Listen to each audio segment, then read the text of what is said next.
بسم اللہ الرحمن الرحیم. السلام علیکم everyone. My name is Siddiqa Saleem and welcome back to my channel. آج انشاءاللہ الدرس الثامن پڑھیں گے عربی کے معلم حصہ اول کا، جو کہ اوزان کلمات کے حوالے سے. ٹھیک ہے، اوزان وزن کی جمع ہے، اور عربی زبان میں وزن کو یعنی کہ کسی بھی کلمے کو وزن پر رکھ کر دیکھا جاتا ہے کہ وہ فاعل لام میں سے کس کی جگہ پر واقع ہو رہا ہے اور اس کا وزن کیا ہے. ٹھیک ہے، جیسے ضربہ کو فعلہ کے وزن پر رکھ کر دیکھا جاتا ہے، اور اسی طرح سے بہت سارے صیغے بھی معلوم ہوتے ہیں، اور اسی طرح تمام چیزوں کی بحثیں معلوم ہوتی ہیں. ٹھیک ہے، تو اسٹارٹ کرتے ہیں. دیکھیں، عربی اسموں اور فعلوں میں اصلی حروف 3 سے کم نہیں ہوتے، یعنی عربی اسم ہو یا فعل ہو، ان میں 3 سے کم حرف اصلی نہیں ہوں گے. حرف اصلی کیا ہوتے ہیں؟ حرف اصلی وہ حروف ہوتے ہیں جو تمام صیغوں میں اس کا کوئی بھی صیغہ اٹھا لیں، اس میں جو حروف موجود ہوں گے وہ اس کے حروف اصلی ہیں. جیسے ضربہ، ضربو، یہ تو ایک بحث ہے. چلیں، ضربہ کے بعد یضربو، پھر اس کے بعد ضاربن، مضروبن، مضربن، مضربن. ٹھیک ہے، تو اضربو، یہ تمام الفاظ ایسے ہیں جو اس کی الگ الگ بحثیں ہیں. تو الگ الگ بحثوں میں الگ الگ مشتقات میں جو الفاظ کنٹینیوسلی پائے جائیں، جیسے ضربہ کی بات کر رہی ہوں نا میں، تو ضربہ اگر ضربہ بھی کہوں یا یضربو کہوں یا پھر ضاربن کہوں، مضروبن کہوں، تو ان تمام الفاظ میں ضاد رابع ایک ایسے الفاظ ہیں جو کہ تمام میں ریپیٹڈلی بار بار آ رہے ہیں. تو ہمیں یہ پتہ چلا کہ ضاد رابع یعنی ضربہ کا مادہ یہ ہے. مادہ کیا ہے؟ مادہ حروف اصلیہ، یہ تمام جو ہے ایک ہی چیز کے نام ہے، یعنی وہ حروف جو بار بار ریپیٹڈلی آئیں اور کوئی صیغہ ایسا نہ ہو جن میں یہ حروف موجود نہ ہو، یعنی یہی ان کے اصل ہیں، اور باقی جو ان کے علاوہ آتے ہوں وہ اس کے اصل نہ ہوں بلکہ وہ فرع ہوں، یعنی اس کی ٹائپس ہوں. ٹھیک ہے، تو حروف 3 سے کم نہیں ہوتے. حرف اصلی 3 سے کم نہیں ہوتے، بھلے وہ اسم ہو یا فعل ہو، اس میں 3 سے کم حرف اصلی نہیں پائے جاتے. پھر اس کے بعد اسم میں 5 اور فعل میں 4 ہوتے ہیں. 5 بھی ہو سکتے ہیں اسم میں اور 4 بھی ہو سکتے ہیں، رباعی ہوگا پھر اصلی حروف کے ساتھ زائد حروف بھی مل جاتے ہیں، اس وقت اسم اور فعل 5 سے زائد حروف بھی ہو جاتے ہیں. اصلی کی تو تعداد بتا دی کہ جو ہے نا، اسم میں 5 ہوتے ہیں، فعل میں 4 ہوتے ہیں، اور کبھی پھر کیا ہوتا ہے ان میں زائد حروف بھی، جو زیادہ حروف ہیں وہ بھی مل جاتے ہیں. تو اس وقت جو ہے 5 سے بھی زیادہ اس کی تعداد ہو جاتی ہے، کیونکہ اصلی حروف 5 ہے، اس کے علاوہ زائد بھی ملیں گے تو زیادہ ہی بنیں گے نا. پھر اس کے بعد دیکھیں، حرف اصلی وہ ہے جو تمام تصریفات و مشتقات میں موجود ہوں رہیں الا شاذ و نادر موقع پر حذف ہو جائیں، دوسرے حرف سے بدل دیا جائے. اور زائد وہ حرف ہے جو کسی صیغے اور کسی مشتق میں ہو اور کسی میں نہ ہو. جیسے حمدن میں تینوں حرف اصلی ہیں، اور حامدن میں الف اور محمودن میں پہلا میم اور واو زائد ہیں. دیکھیں، حرف اصلی کی میں نے ابھی آپ کو ایک تعریف سادی سی بتائی تھی، یہاں پر ایک پراپر تعریف بتا رہے ہیں کہ جو تمام تصریفات میں موجود ہیں، یعنی جو تصریف کر رہے ہیں ہم، اس کو پھیر رہے ہیں صیغے کو، جس وزن پہ پھیر رہے ہیں، ان تمام وزنوں میں جو الفاظ کنٹینیوسلی جو پے در پہ موجود ہوں گے وہ اس کے حروف اصلیہ کہلائیں گے. مشتقات میں بھی موجود ہوں، تصریفات میں بھی موجود ہوں، یا اور کبھی ہو سکتا ہے شاذ و نادر کہ وہ حرف حذف ہو جائے یا کسی دوسرے حرف سے بدل جائے. اور یہ کون سے حروف ہوتے ہیں؟ جو حرف علت ہوتے ہیں. حرف علت جیسے آپ ابھی پڑھیں گے انشاءاللہ کہ خالہ یعنی کہا اس نے، ہم قرآن مجید میں بھی پڑھتے ہیں یہ الفاظ. خالہ اصل میں خوالہ تھا. ٹھیک ہے، خوالہ تھا، پھر خوالہ سے خالہ ہوا، واو بدل جاتا ہے، اس وجہ سے خالہ ہو جاتا ہے. ٹھیک ہے، تو یہی کہہ رہے ہیں، واو اس کا حالانکہ حرف اصلی تھا، لیکن یہ کس سے بدل گیا؟ الف سے بدل گیا. تو یہ بدلنا، یہ کہہ رہے ہیں، جو کہہ رہے ہیں نا کہ حذف ہو جاتا ہے یا بدل جاتا ہے، تو اسی طرح. اور اگر وہ حالت جزمی میں کوئی حرف علت آ جائے تو وہ گر جاتا ہے، یہ حذف ہے. اور بدلنا، یہ میں نے آپ کو بتا دیا کہ واو کے ساتھ الف سے بدلا. اور زائد حروف وہ ہیں جو کسی صیغے اور مشتق میں ہوں اور کسی میں نہ ہوں. صحیح ہے، زائد کیا ہوگا؟ ظاہر سی بات ہے، جو اصلی ہوگا وہ تو ہر صیغے میں موجود ہوگا نا، کیونکہ وہ پہچان ہی، اس لفظ کی پہچان ہی وہ الفاظ ہیں. لیکن جو زائد ہوگا وہ کبھی ہوگا کبھی نہیں ہوگا، یہی اس کی پہچان ہوگی کہ یہ زائد ہے، کبھی ہوتا ہے کبھی نہیں ہوتا. جیسے حمدن تعریف کرنا.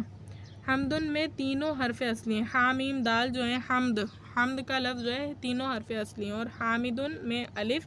اب دیکھیں، حا میم دال کو حرف اصلی کہا تو الف تو آٹومیٹیکلی کیا ہو گیا؟ یہ حامدن کا الف جو ہے یہ زائد ہو گیا. حامدن کس کے وزن پر ہے؟ فاعلن کے، اس میں فاعل کے وزن پر ہے. محمودن میں کیا چیز ایکسٹرا ہوئی؟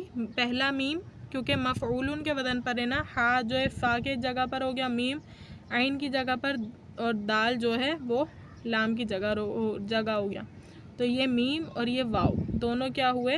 مفعولن کی وجہ سے زائد ہوئے ہیں، تو یہ دونوں ہم کہیں گے یہ کیا ہیں، حرف زائد ہیں، پہلا میم اور واو زائد ہیں، صحیح ہے۔ محمودن میں جن کلمات میں اصلی حرف 3 ہوں وہ ثلاثی کہلاتے ہیں، 3 والے ثلاثی جیسے فرسن گھوڑا، ضربہ مارا، 4 ہوں تو رباعی جیسے فلفل مرچ، دہراجہ لڑکایا اس نے، 5 ہوں تو خماسی جیسے سفرجل ناشپاتی، ٹھیک ہے۔ بتایا جا رہا ہے، اسم کی بھی مثال دے دی کہ جو ہے اسم جیسے اسم فرسن میں 3 ہے، ضربہ میں بھی 3 ہے، فلفل اسم ہے، مرچ ایک اسم ہے نا، چیز کا نام ہے، دہراجہ لڑکایا یہ ایک فعل ہے، تو دونوں 4 الفاظ پر مشتمل ہے حرف اصلیہ پر، اور سفرجل ناشپاتی یہ ایک اسم ہے اور یہ خماسی ہے، یعنی 5 الفاظ پر مشتمل ہونے والی ہے۔ جو کلمے محض حروف اصلیہ سے مرکب ہوں وہ مجرد کہلاتے ہیں، یعنی جس میں صرف کوئی فضول لفظ موجود نہیں ہے، یعنی کوئی زائد لفظ موجود نہیں ہے، صرف اس کے ٹھیک حروف اصلیہ موجود ہیں تو وہ مجرد کہلائے گا، اور جن میں حرف زائد بھی ہوں گے تو وہ مزید فی کہے جائیں گے، جیسے کبر بڑائی، تکبر، تو یہ کیسا ہے، یہ ثلاثی مجرد ہے، یعنی کاف بارا تینوں اس کے اصلی لفظ ہیں۔ تکبر کو دیکھ لینا آپ، تکبر میں کاف بارا موجود ہے، یعنی کاف بارا ایسے الفاظ ہیں جو ہر صیغے میں موجود ہوں گے، تو تکبر دیکھیں، تکبر کو کاف بارا موجود ہے، یہ حرف اصلی ہوا، اور تکبر کا تا جو ہے یہ کیا ہوا، حرف زائد، یہ تفاعل کے وزن پر ہے اصل میں، ابھی آپ انشاءاللہ باب بھی پڑھ لیں گے تو آپ کے سمجھ آ جائے گا کس طرح سے۔ بڑائی ظاہر کرنا ثلاثی مزید فی ہے کیونکہ تا اور دوسرا با یہاں کے پہ کیونکہ با پر پیش آ گیا نا، جبکہ یہاں پر صرف ایک با تھا، یعنی با پر تجدید یہ بتا رہی ہے کہ با کتنے ہو گئے، 2، تو ایک با زائد ہے، ایک با اصلی ہے کبرن والا اور ایک با صیغے کا ہے، صحیح، لیکن سب ملا کر اسموں میں 7 اور تک اور فعلوں میں 6 تک ہوتے ہیں، اس سے زائد نہیں ہوتے، گردانے کے پھر سے کچھ اور حرف بڑھ جاتے ہیں۔ دیکھیں ہم نے کہا تھا نا 5 حرف ہوتے ہیں اسم میں اور فعل میں 4 ہوتے ہیں زیادہ سے زیادہ، پھر ان میں حرف زائد مل جاتے ہیں، تو حرف زائد کے ملنے کے باوجود بھی کتنے بنتے ہیں، 7 بنتے ہیں زیادہ سے زیادہ، اسم میں 7 بن جاتے ہیں، فعل میں 6 بن جاتے ہیں، اس سے زیادہ کبھی بھی ایکسیڈ نہیں کرتے، صحیح۔ اب آگے دیکھتے ہیں، تو آگے ہے کہ افعال اسماء مشتقہ اور مصادر کا مجرد یا مزید فی ہونا ان کے ماضی کے صیغہ واحد مذکر غائب سے پہچانا جاتا ہے، یعنی اگر وہ صیغہ حروف زائد سے خالی ہو تو اس کے مشتقات اور مصادر بھی مجرد سمجھے جائیں گے، جیسے نصرہ مدد کی اس نے، فعلا فعل ثلاثی مجرد ہے تو اس کا مظاہرہ ینصر آئے گا۔ دیکھیں ایک قاعدہ یہاں پر بہت زبردست بتایا گیا ہے کہ اس میں مشتقہ اور مصادر کا مجرد ہونا یا مزید فی ہونا کیسے پہچانے، ہمیں کیا پتہ کہ کون سا مجرد ہے، کس میں حرف اصلیہ موجود ہیں، کس میں حرف زائد موجود ہیں، تو اس کا جو صیغہ واحد مذکر غائب ہوتا ہے وہ بڑی اچھی پہچان ہوتی ہے اس کے پہچاننے کے لیے، اور واحد مذکر غائب سے بھی آپ کو جب بھی پتہ چلے گا جب آپ کو اس کا باب پتہ ہوگا، صحیح ہے۔ جیسے اگر اجتنبہ کی بات کروں تو اجتنبہ کا لفظ جو ہے وہ افتعالہ کے وزن پر ہے، اجتنبہ، صحیح ہے، تو اجتنبہ کو جب افتعالہ کے وزن پر رکھا جاتا ہے تو ہمیں پتہ چلتا ہے اس سے کہ ہمارے پاس صرف اصلی کون ہے، جیم، عین کی جگہ نون اور لام کی جگہ با، یعنی جنبہ اصل ہے، اجتنبہ کے وزن پر آنے کی وجہ سے الف تا اور نون الف تا زائد آ رہے ہیں، صحیح ہے، افتعالہ اجتنبہ پتہ چلا ایسے، تو جیم نون با اس کے حرف اصلی ہیں، حرف مجرد سے ہوگا تو جیم نون با جنبہ ہوگا، اور اگر مزید فی سے ہوگا اجتنبہ ہوگا، صحیح ہے۔ تو اگر وہ صیغہ حروف زائد سے خالی ہو تو اس کو مشتقات اور مصادر بھی مجرد سمجھے جائیں گے۔ اگر جنبہ سے گردان پڑھیں، جنبہ، جنبو، جنبت، جنبتا، تو یہ پوری جو ہے ایک گردان کہلائے گی، اور اس کے ساتھ اجتنبہ، اجتنبو، اجتنبت، اجتنبتا، اجتنبنا، مجتنبن، اس طرح کی جو ہے مزید فی کی گردان کہلاتی ہے، اور مصدر بھی مجرد سمجھے جائیں گے، جیسے نصرہ مدد کی اس نے، فعلا ثلاثی مجرد ہے تو اس کا مضارع ینصرو، یعنی نصرہ ینصرو، مدد کرتا ہے یا مدد کرے گا وہ ایک، اس میں فاعل ناصرن، اس میں مفعول منصورن، اور مصدر نصرتن بھی ثلاثی مجرد ہے، یعنی اگر ایک لفظ ثلاثی مجرد سے ہے تو اس کی پوری گردان کو ہم ثلاثی مجرد سے سمجھیں گے، اگر ایک لفظ ثلاثی مزید فی کا ہے تو اس کی پوری گردان ثلاثی مزید فی کہلائے گی، ان میں حروف زوائد بھی ہیں، اسی طرح گردان کی وجہ سے مجرد میں حروف زوائد آئیں تو وہ مجرد ہی رہے گا، جیسے رجلن ثلاثی مجرد ہے، رجلانی اور رجالن۔ رجلن عربی زبان میں آدمی کو کہتے ہیں اور رجلانی اس کا تثنیہ اور رجالن اس کی جمع ہے۔ تو رجلن ایک مجرد لفظ تھا، یعنی اس میں کوئی حرف زائد موجود نہیں تھا، لہٰذا رجلانی حالانکہ اس میں نون اعرابی آ گیا، اور رجالن جمع مکسر ہے، اس کے باوجود بھی ان دونوں الفاظ کو مجرد ہی مانا جائے گا، ہم اس کو مزید فی نہیں کہہ سکتے۔ کبرا اس نے تکبیر کہی، کبرا یکبرو تکبیرن، باب تفعیل سے اس کا تعلق ہے۔ کبرا کا جو لفظ ہے اس نے تکبیر کہی، اکرما اس نے تعظیم کی، ثلاثی مزید فی ہیں، کبرا یکبرو تکبیرن، ثلاثی مزید فی ہیں، پہلے میں با اور دوسرے میں الف زائد ہیں۔ اکرما، اکرما اصل میں کرما، اگر یہ ثلاثی مجرد سے آئے تو کرما ہوتا ہے، اور اگر یہ ثلاثی مزید فی سے آئے تو یہ اکرما ہوتا ہے۔ تو اسی وجہ سے اکرما ثلاثی مزید فی، اور کرما اگر ہوگا تو ثلاثی مجرد کہلائے گا۔ الفاظ کا وزن معلوم کرنے اور ان کے حروف اصلیہ کو زوائد سے الگ بتانے کے لیے فا عین لام کو میزان قرار دیا گیا ہے، یعنی عربی زبان میں کسی بھی لفظ کو جانچنے کے لیے فا عین لام کو میزان قرار دیا گیا، جیسے پوری گردان کرنے کے لیے ضربہ سے ضاربن، مضروبن، مضربن، مضربن، یہ تمام الفاظ پہچاننے کے لیے فا عین لام کو میزان قرار دیا ہے، یعنی کہ ہمیں کسی الفاظ کے حروف اصلیہ پہچاننے ہیں تو ہم فا عین لام کو میزان بنا کر، فا عین لام کو میجرمنٹ کا انسٹرومنٹ بنا کر ہم اس سے پہچانیں گے۔ ثلاثی کلمات میں فا پہلے حرف کی جگہ، عین دوسرے حرف کی جگہ اور لام تیسرے حرف کی جگہ رکھا جاتا ہے۔ جیسے قلمن ہے تو قلمن میں اب ہمیں کیسے پتہ چلے گا کسی لفظ کا مادہ کیسے نکالنا ہے، تو وہی طریقہ بتایا جا رہا ہے کہ اگر کوئی اسم ہے جس میں 3 الفاظ موجود ہیں تو پہلے کو فا کی جگہ، دوسرے کو عین کی جگہ، تیسرے کو لام کی جگہ رکھ لیں تو سمجھ آ جائے گا۔ جیسے قلمن ہے تو قلمن کو فعلن کے وزن پر رکھ کر دیکھیں تو آپ کو اس کا وزن پتہ چل جائے گا، فعلن، قلمن، کتفن، فعیلن، عضدن، فعولن، کلبن، فعلن، ٹھیک ہے، یہ ہو گیا۔ اس کے بعد کلمہ موزون جس کا وزن نکالا جائے گا، جو حرف فا کے مقابلے میں ہو وہ فائے کلمہ کہلاتا ہے۔ جیسے قلمن میں خاف فا کی جگہ پر آ رہا تھا، جو عین کے مقابلے میں وہ عین کلمہ، جیسے قلمن میں لام، اور جو لام کے مقابلے میں ہو تو وہ لام کلمہ، جیسے قلمن میں میم جو ہے وہ لام کی جگہ پر ہے۔ قلمن کو فعلن کے وزن پر رکھیں تو دیکھیں فا کی جگہ پر خوف، عین کی جگہ پر لام، لام کی جگہ پر میم آیا، صحیح ہے۔ تو خوف کو فا کلمہ، لام کو عین کلمہ، میم کو لام کلمہ کہیں گے۔ جب لفظ رباعی کا وزن معلوم کرنا ہو تو فا عین کے بعد ایک لام کی بجائے 2 لام لگاؤ، اور خماسی میں 3 لام لگائیں گے۔ جعفرن میں 4 الفاظ ہیں، جیم، عین، فا، را، 1 2 3 4 الفاظ ہیں، لہذا جعفرن کا وزن فعللن آئے گا، فعللن۔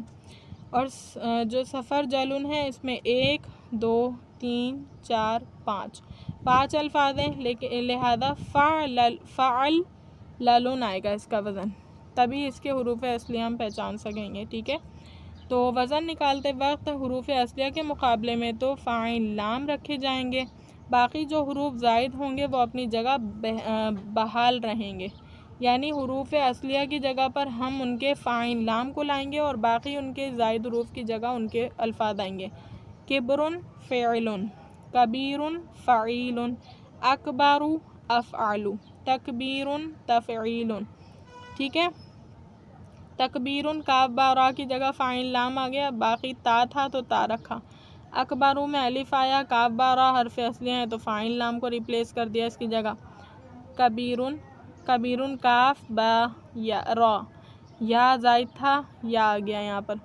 کبرن تو ہے ہی سارے اصلی، تو لہذا فعلن کے وزن پر آ گئے، مگر جب عین کلمہ یا لام کلمہ کو دہرا کر ایک حرف زائد کیا گیا ہو تو وزن میں عین یا لام ہی دہرا لیتے ہیں، جیسے کبرا میں پہلی با عین کلمہ ہے اور دوسری زائد ہے، قاعدے سے تو اس کا وزن فعبلا ہونا چاہیے، لیکن اس کے بجائے اس کا وزن فعلا کہا جاتا ہے۔ اسی طرح احمرہ میں آخر کی را زائد ہے، اس کا وزن افعلا کہا جائے گا، صحیح ہے، قاعدہ بتا دیا کہ جب عین کلمہ یا لام کلمہ جو ہے کو دہرا کر ایک حرف زائد کیا گیا ہے تو وزن میں عین یا لام ہی دہرا لیتے ہیں، عین یا لام ہی کو دہرا لیتے ہیں، یعنی ایک ہی لفظ کو اس کلمے میں دہرایا ہوا ہو، الگ الگ لفظ نہ ہو تو ہم بھی ایک ہی لفظ بنا کے دہرا لیں گے۔ جیسے ہم نے پچھلی اس میں کہا نا کہ وزن والے الفاظوں کی جگہ وزن والے الفاظ لائیں گے، اور جو وزن والوں کے علاوہ جو الفاظ ہیں ان کو ایز اٹ از اتار دیں گے۔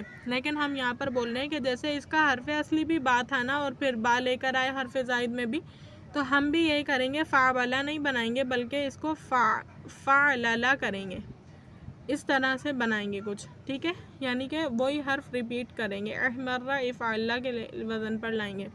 الفاظ کا وزن پہچاننے سے بہت بڑا فائدہ یہ ہے کہ کسی ایک الفاظ کے مادے حرف اصلیہ کے جاننے سے اس کے تمام تصریفات اور مشتقات کے معنی کا جاننا آسان ہو جاتا ہے۔ بڑی پیاری بات ہے یہ، آپ کو اگر حرف اصلیہ کسی چیز کے معلوم کرنے آ گئے تو آپ کو جو ہے پوری بات سمجھ میں آنے لگے گی۔ کیونکہ جو ہے اس میں جو ہے ہمارے پاس یہ بتا دیا جاتا ہے کہ ایک لفظ کا معنی کیا ہے۔ ایک لفظ کا معنی پتہ لگنے سے ہمیں کیا فائدہ ہوتا ہے کہ ہمیں جو ہے اس کی پوری تصریفات اور مشتقات کے معنی سمجھ آنے لگتے ہیں۔ جیسے کہ حمد حمیدہ، اس نے حمد بیان کی، یحمدو حمیدہ یحمدو، تو وہ حمد بیان کرتا ہے یا کرے گا۔ حامدن حمد بیان کرنے والا، محمودن جس کی جو ہے حمد بیان کی جائے، صحیح ہے۔ تو اس طرح احمدو بہت زیادہ حمد بیان کیا گیا، یعنی جس کی بہت زیادہ حمد بیان کی جائے، بہت زیادہ حمد بیان کرنے والا۔ اس طرح سے اس کے پورے معنی سمجھ میں آنے لگتے ہیں جب ہمیں ایک لفظ کا مطلب پتہ ہوتا ہے، ٹھیک ہے۔ اس کے بعد دیکھیں کچھ الفاظ دیے ہوئے ہیں، اس کے میں آپ کو بتا دیتی ہوں کہ کیا الفاظ اس کی وہ نکلے گی۔ رجل فعول، ٹھیک ہے، شریف فعیل، ملک فعیل، رحم فعل، رحمان فعلان، کریم فعیل، علم فعل، علماء فعلاء، اقرب فعلل، علامۃ فعالۃ، تعلیم تفعیل، تکبر تفعل، شرف فعال، اشراف افعال، ملوک فعول، رحیم فعیل، کرام فعال، کرام فعال، عالم فاعل، عالمون فاعلون، غضنفر فعلل، علم فعل، متکبر متفاعل، اکرام افعال۔ امید کرتی ہوں کہ آپ کو یہ لیکچر اچھی طریقے سے سمجھ آ گیا ہوگا۔